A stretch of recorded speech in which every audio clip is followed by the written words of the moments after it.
Good morning student, তোমরা যারা second সেমিস্টারে মেজর এডুকেশন নিয়েছো তাদের পরীক্ষা খুব শীঘ্রই হতে চলেছে।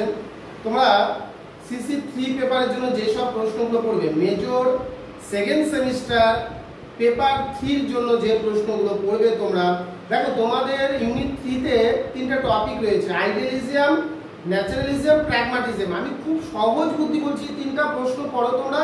এই তিনটা প্রশ্ন থেকে মিনিমাম একটা প্রশ্ন 12 এর জন্য, একটা প্রশ্ন 6 এর জন্য, এমনকি একটা প্রশ্ন তোমরা 3 এর জন্যও পাবে।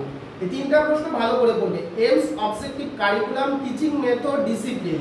কার কার বললাম? Idealism, naturalism, pragmatism. বাস এখানে তোমাদের 18 থেকে 21 নম্বর পরীক্ষা 100% থাকছে, ভালো করে পড়ো। এরপর তোমরা যে বললাম এই 12 জনের তিনটা প্রশ্ন হয়ে গেল একসাথে এবং 6 এর জন্য হয়ে যাচ্ছে। এবং এই যে ন্যায় ফিলসফি, বুদ্ধিস্ট ফিলসফি, এদের যে এডুকেশনাল ইম্প্যাক্ট রয়েছে, ন্যায়, বৌদ্ধ এবং জৈন, এই তিনটা দেখবে, ন্যায়, বৌদ্ধ, জৈন, এদের এডুকেশনাল ইম্প্যাক্ট, ইমপ্লিকেশনস ভালো করে দেখবে। 6এও থাকতে পারে, 12তেও থাকতে পারে।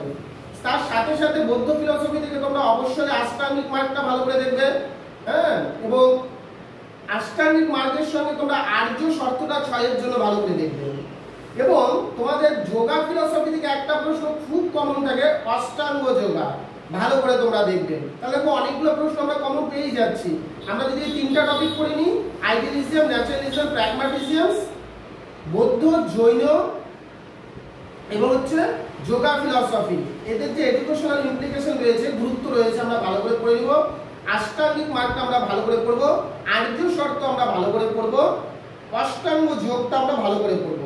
তার পাশাপাশি তোমরা মার্কসিজমটা দেখতে পারো, হ্যাঁ, এবং প্রত্যেকটা ফিলসফিতে দেখবে দেওয়া রয়েছে, ওইটার জায়গাগুলো অনেকটা তোমাদের কাছে কঠিন মনে হতে পারে। 4 ভাগ, ন্যায়, প্রত্যেকটি মেটাফিজিক, এপিস্টেমোলজি, এগুলো যদি প্রায় ছেড়ে দেওয়াই ভালো। যেগুলো বললাম এগুলো পড়বে, তাহলেই তোমাদের দেখবে অনেকগুলো প্রশ্ন কমন থেকে যাবে। এরই পাশাপাশি তোমাদের 3 এর জন্য যেমন এখান থেকে চলে আসতে পারে ন্যায় কি, যোগা কি, হ্যাঁ, 4টি আর্য শর্ত কি, হ্যাঁ, বা ভাববাদের 3টি নীতি লেখো, প্রয়োগবাদের 3টি নীতি লেখো, যোগের 3টি নীতি লেখো, যোগ শিক্ষা কি, এই ধরনের যে প্রশ্নগুলো রয়েছে, এই প্রশ্নগুলো তোমরা ভালো করে পড়ো, তাহলেই দেখবে পরীক্ষায় তোমাদের ক্ষেত্রে অনেকটা কমন হয়ে যাবে। ঠিক আছে? তো এই পেপারে আমাদের এই প্রশ্নগুলো পড়লেই হয়ে যাচ্ছে, এক্সট্রা তোমার প্রশ্ন পড়ার দরকার নেই। সবাই ভালো থাকো, সুস্থ থাকো, পরীক্ষা ভালো করে দাও।